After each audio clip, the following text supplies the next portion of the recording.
So hey guys, this is me Agas Saini, final year IT student at DTU. So यार आज approximately 2 months बाद ये video shoot हो रही है। उसके कुछ रीज़न थे। रीज़न जानने के लिए यार फर्स्ट रीज़न था कि इंटर्नशिप, सेकंड रीज़न ये था कि कॉलेज के सबमिशंस वगैरह चल रहे थे, कॉलेज में टेस्ट वगैरह हो रहे थे, तो उस वजह से बिजी शेड्यूल था बहुत ज़्यादा। और जैसे कि तुमने थंबनेल देख ही लिया होगा, ये मेरा लास्ट सबमिशन था कॉलेज का और मे भी कॉलेज की ये जर्नी यहीं पर समाप्त हो जाएगी।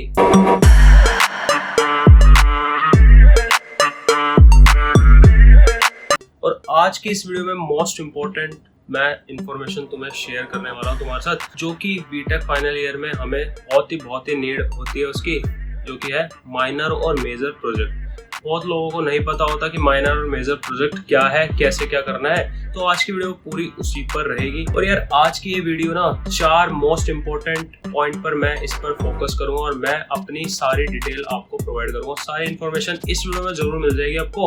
फर्स्ट मेरा पॉइंट पर फोकस रहेगा कि हमें टॉपिक क्या सिलेक्ट करना है माइनर और मेजर प्रोजेक्ट के लिए। सेकंड पॉइंट मेरा ये रहेगा कि हमें प्रोजेक्ट बनाते टाइम क्या क्या प्रिपेयर करना है और क्या क्या बनाना है।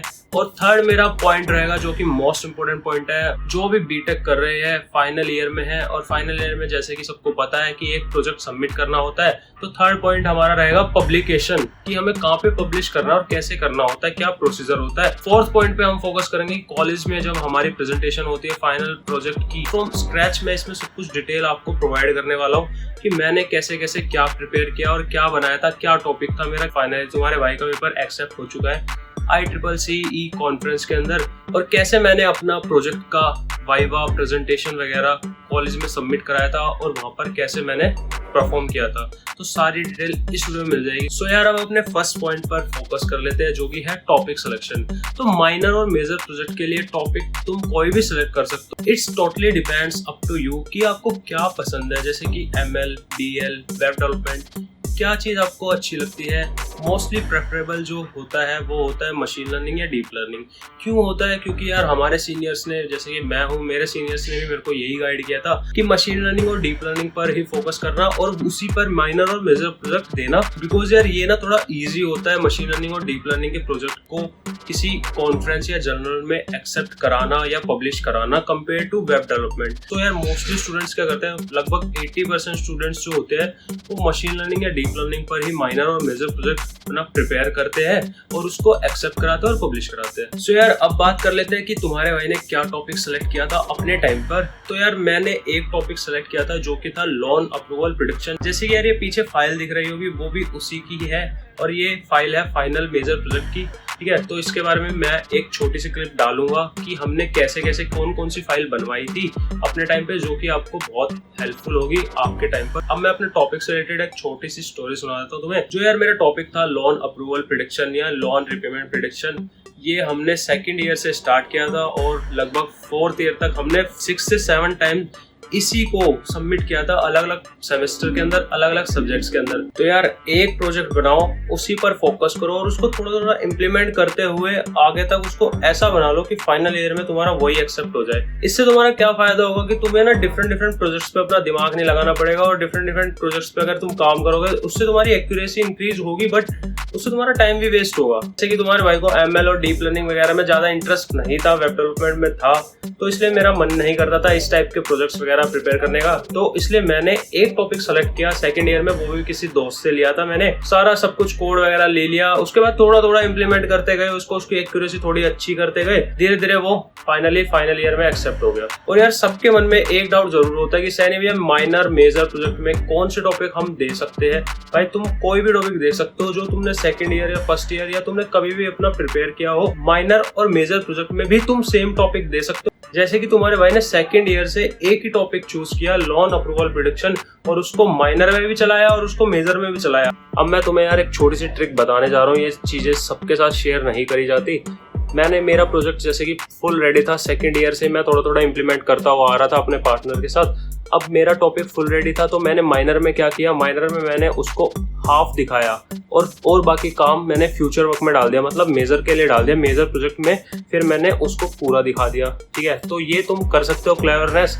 तो अपना स्मार्ट वर्क करो, हार्ड वर्क मत करो। जैसे कि तुम माइनर के अंदर अपना कोड थोड़ा सा प्रिपेयर कर सकते हो, जस्ट डाटा सेट वगैरह कलेक्ट कर सकते हो और अपने टीचर या प्रोफेसर्स को तुम ये बोल सकते हो कि यार हम मेजर में ये सारी चीजें अपना पूरा कंप्लीट करेंगे, कोड वगैरह और एक्यूरेसी वगैरह हम फाइंड आउट करेंगे, अच्छी से अच्छी बनाने की कोशिश करेंगे। तो यार ये चीजें होती है माइनर और मेजर प्रोजेक्ट के अंदर, जो कि स्टूडेंट्स बहुत ही कंफ्यूजन क्रिएट कर लेते हैं अपने माइंड में कि माइनर प्रोजेक्ट और मेजर प्रोजेक्ट के अंदर क्या हमें डिफरेंट टॉपिक चूज करने पड़ेंगे। भाई तुम्हारे भाई ने सेकेंड ईयर से सेम प्रोजेक्ट चलाया और उस सेम प्रोजेक्ट को, सेम रिपोर्ट, उसकी सेम पीपीटी, उसको थोड़ा थोड़ा इंप्लीमेंट करके 6 से 7 बार सबमिट किया है, सेकेंड ईयर से लेके 4th ईयर, मतलब फाइनल प्रोजेक्ट में भी तुम्हारे भाई ने वही एक्सेप्ट करा दिया। ठीक है, तो यार अब तुम्हारे मन में ये डाउट नहीं होना चाहिए कि सैनी भैया माइनर और मेजर प्रोजेक्ट के लिए क्या टॉपिक सेलेक्ट करें।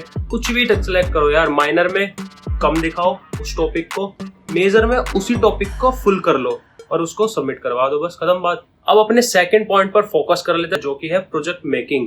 अब यार फर्स्ट पॉइंट पर जितनी मैंने अपने टाइम पर कलाकारी करी थी, जितनी क्लेवरनेस के साथ मैंने काम किया था, जितना स्मार्ट वर्क मैंने करा था, वो सारी चीजें मैंने आपको बता दिया। आप भी फॉलो कर सकते हो भाई, जिसको अच्छा लगे वो फॉलो करना, जबरदस्ती किसी के साथ नहीं है।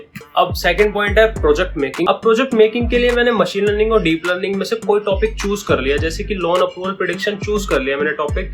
तो उसके लिए मेरे को क्या क्या प्रिपेयर करना पड़ेगा, जैसे कि यार तुम्हें अगर मशीन लर्निंग और डीप लर्निंग का टॉपिक लेना है तो तुम्हें यार पाइथन आनी जरूरी है, क्योंकि पाइथन में हम कोडिंग करते हैं इसके अंदर, क्योंकि यार प्रेफरेबल लैंग्वेज जो होती है वो पाइथन मानी जाती है मशीन लर्निंग और डीप लर्निंग के अंदर, और तुम्हारे भाई ने भी इसी के अंदर किया था। अब यार बात आती है कि प्रोजेक्ट सेलेक्ट कहाँ से करें, आइडियाज कहाँ से लेके आए। तो यार तुम उसके लिए गूगल, यूट्यूब, केगल और डिफरेंट वेबसाइट्स जैसे कि गिटहब वगैरह से सेट कर सकते हो, अपना आइडियाज वगैरह ले सकते हो वहां से। प्रोजेक्ट के लिए हमें क्या क्या प्रिपेयर करना पड़ता है और क्या क्या चाहिए होता है फाइनल ईयर में, या फिर और जब हम अपने कॉलेज में उसको कभी सबमिट कर रहे हैं तो हमें क्या क्या नीड होती है। तो यार तुम्हें ना एक कोड की नीड होगी, जो कि तुम्हारा वर्किंग कोड होना चाहिए फुल, और तुम्हें उस कोड के अंदर फाइनल अपनी एक्यूरेसी अच्छी करनी पड़ती है, जो कि प्रोफेसर्स तुमसे मांगते हैं और तुमसे एक्सपेक्ट करते हैं कि यार तुम्हारी जितनी अच्छी एक्यूरेसी होगी किसी मॉडल में या किसी प्रोजेक्ट के अंदर, तो उतना ही तुम्हें बेटर ग्रेड वो देंगे। ये तो सारी चीज होगी कोडिंग पार्ट से रिलेटेड। अब मान लो तुम किसी वाइवा वगैरह या प्रेजेंटेशन दे रहे हो, तो उसके लिए तुम्हें ना पीपीटी प्रिपेयर करनी होती है नॉर्मल, जैसे 10 to 20 page, depends on college या प्रोफेसर्स पे, जिसमें से तुम अपना प्रेजेंट कर सकते हो अपने प्रोफेसर्स को। और एक यार हमें ना रिपोर्ट प्रिपेयर करनी होती है, जो कि हमारे प्रोफेसर्स हमें ना स्टार्टिंग से ही गाइड करते हुए आते हैं सेकेंड ईयर से, कि यार तुम्हें इस टाइप से रिपोर्ट बनानी है, इस टाइप से ये करना है, क्योंकि यार फाइनल ईयर में जाते जाते हमें वही रिपोर्ट प्रिपेयर करनी होती है सेम टॉपिक की, या तुम डिफरेंट टॉपिक चूज कर रहे हो तो उसमें भी तुम्हें वही रिपोर्ट बनानी पड़ेगी जिस टाइप से तुम्हारे प्रोफेसर्स तुम्हें गाइड कर रहे होंगे। और यार वो सेकंड ईयर से जो गाइडेंस प्रोफेसर्स हमें प्रोवाइड करते हैं, जैसे कि हमें डीटीयू में हम बहुत अच्छे प्रोफेसर्स मिले जिन्होंने हमें गाइड किया कि इस टाइप से रिपोर्ट बनानी है। तो यार जो बहुत सारे लॉजिक्स थे ना, वो 4th ईयर और फाइनल एक्सेप्टेंस में हमारे बहुत काम आए। और यार तुम रिपोर्ट के लिए अगर किसी के प्रोफेसर्स इतने हेल्पफुल नहीं है, तो तुम रिपोर्ट के लिए तुम गूगल स्कॉलर पे जाकर अपना फॉर्मेटिंग देख सकते हो, किस किस टाइप की रिपोर्ट होती है। गूगल स्कॉलर एक ऐसी वेबसाइट है जहाँ पे सारे आपको पब्लिश पेपर नजर आ जाएंगे, डिफरेंट टॉपिक होंगे, डिफरेंट टेक्नोलॉजीज पे वो सारे पेपर पब्लिश हो रखे होंगे वहाँ पे। तो वहाँ पे जाके आप सिलेक्ट कर सकते हैं कौन सा टॉपिक है आपका, क्या है। गूगल स्कॉलर डालो सीधा गूगल पे, वो गूगल स्कॉलर के नाम से आ जाएगा, उस पे अपना पेपर या टॉपिक का नाम डालो, वो सब कुछ खुल जाएगा जो जो उससे रिलेटेड होंगे, और अपना साइड में जाके पीडीएफ का ऑप्शन होता है, वहां पे जाके आप चेक कर सकते हो सब कुछ। अब आ जाते हैं अपने थर्ड पॉइंट पर, जो कि इंपॉर्टेंट हो जाता है फाइनल ईयर स्टूडेंट्स के लिए जो कि बीटेक कर रहे हैं। अब हमें एक पेपर जो हमने प्रिपेयर कर लिया है फाइनल ईयर में, उसको हमें ना एक्सेप्ट या पब्लिश कराना होता है किसी कॉन्फ्रेंस या जर्नल के अंदर। अब उसकी हमें जरूरत क्यों पड़ती है यार, उसकी जरूरत हमें फाइनल ईयर में ही पड़ेगी। क्यों पड़ेगी? क्योंकि हमारे प्रोफेसर्स हमसे एक्सपेक्ट करते हैं कि तुम्हारा पेपर एक्सेप्ट होना चाहिए या पब्लिश होना चाहिए किसी भी कॉन्फ्रेंस में। उसी हिसाब से हमें ग्रेडिंग मिलती है, वाइवा वगैरह परफॉर्मेंस हमें देखी जाती है, बट एक्सेप्ट या पब्लिश जरूर होना चाहिए, तो उस हिसाब से तुम्हें अच्छी ग्रेड दे दी जाएगी। अब एक रेफरेंस के लिए मैं एक फोटो लगा दूंगा साइड में, जो कि आपको बता देगी हमारे डीटीयू में ऐसा ट्रेंड चलता है कि अगर तुम्हारा पेपर पब्लिश या एक्सेप्ट हो रहा है तो इस हिसाब से तुम्हें ग्रेडिंग दी जाती है। अगर एक्सेप्ट हो रहा है जनरल या कॉन्फ्रेंस में तो तुम्हें A+ वगैरह मिल जाता है इजिली, और अगर पब्लिश हो गया है तो तुम्हें O मिल जाता है। तो ये सारा ट्रेंड हमारे डीटीयू में चलता है। अब ये तुम्हारे कॉलेज टू कॉलेज डिपेंड कर सकता है। अब यार जो पेपर पब्लिश है इसका क्या सीन है? अब इसका सीन ऐसा है कि हर साल जो कॉन्फ्रेंसेस होती हैं उनका शेड्यूल निकलता है कि हम कॉन्फ्रेंसेस के अंदर पेपर को पब्लिश कराएंगे। तो यार उसके लिए हमें क्या करना पड़ता है, हमारे प्रोफेसर्स हमें बता देते हैं कि इस कॉन्फ्रेंस में अब तुम पेपर को सबमिट कर सकते हो, ये अवेलेबल है। या हमें अपने कलीग से पता चल जाता है कि ऐसे ऐसे कोई कॉन्फ्रेंस निकली है जिसके अंदर हम पेपर अपना सबमिट कर सकते हैं। तो ऐसे ही तुम्हारे भाई को अपने दोस्तों से पता चला था कि यार एक कॉन्फ्रेंस है जो ICCC नाम से है, उसमें तुम अपना पेपर सबमिट कर दो, क्या पता एक्सेप्ट हो जाए। तो भाई हमने ऐसे ही सबमिट कर दिया था अपना, और सबमिट करते टाइम हमने अपनी एक रिपोर्ट जो होती है वो हमने word file as it is उसमें दे दी थी, उसकी कुछ डिटेल्स वगैरह प्रोवाइड करती थी जो उन्होंने हमसे मांगी थी। जो ICCC फॉर्मेट में लिखा था वो सारी डिटेल हमने उनको सबमिट करते टाइम हमने अपने प्रोवाइड कर दी थी उनको, और मेल वगैरह कर दिया था वहां पर। तो भाई फाइनली थोड़े दिन बाद, अप्रोक्सीमेटली 20 to 25 डेज बाद, डिपेंड्स ऑन कॉन्फ्रेंस, मेरी कॉन्फ्रेंस में थोड़ा लेट एक्सेप्टेंस हुआ था। डिपेंड करता है यार कॉन्फ्रेंस से कॉन्फ्रेंस, किसी में 5 दिन में भी हो जाता है एक्सेप्ट, किसी में 10 दिन में भी हो जाता है। तो यार मेरा जैसे कि 20 से 25 दिन में एक्सेप्ट हो गया था पेपर, और यार मेरे पास और मेरे पार्टनर के पास मेल आ गया था कि आपका पेपर एक्सेप्ट हो चुका है, अब आप रिक्वायर्ड फीस सबमिट कर दीजिए। तो यार हमने फिर वो फीस सबमिट करी और उसके लिए 8,000 हमारी फीस लगी थी। ये भी डिपेंड करता है कॉन्फ्रेंस टू कॉन्फ्रेंस, किस कॉन्फ्रेंस की कितनी फीस है। हमारी ICCC की फीस थी 8,000, और हम 2 पार्टनर्स थे जिन्होंने मिलकर एक पेपर अपना एक्सेप्ट कराया था, उसकी फीस थी 8,000। कॉन्फ्रेंस का नाम था ICCC 2022। तो यार अब बात कर लेते हैं अपने फाइनल पॉइंट पर, जो कि है कॉलेज में हमें जब सबमिट कराना होता है तो हमें क्या क्या नीड होती है।